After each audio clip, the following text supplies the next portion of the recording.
అంబేద్కర్ జయంతి సందర్భంగా తయారు చేసిన బంగారపు విగ్రహం ప్రత్యేక ఆకర్షణగా నిలుస్తుంది. గోపాలపురం జనసేన నాయకురాలు దిరిసిన ఫాతిమా రాణి ఈ విగ్రహాన్ని తయారు చేయించారు. ఏలూరుకు చెందిన స్వర్ణకారునితో ప్రత్యేకంగా తయారు చేయించారు.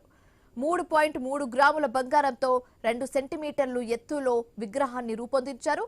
జనసేన అధినేత పవన్ కళ్యాణ్ కు ఈ మైక్రో విగ్రహాన్ని అందిస్తానని ఫాతిమా రాణి తెలిపారు.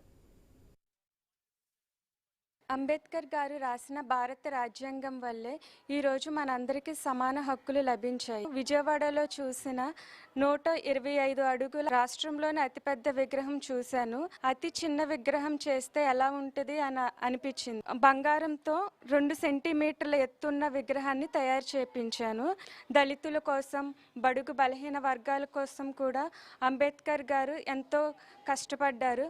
వారు చూపించిన మార్గంలోనే రాజ్యాంగం ప్రకారంగానే మన పవన్ కళ్యాణ్ గారు కూడా ప్రతి ఒక్కరు కూడా సమానంగా హక్కులు రావాలని, అందరూ గౌరవంగా ఉండాలని, కులాలని కలపాలని ఆయన కూడా ఎంతో కృషి చేస్తున్నారు.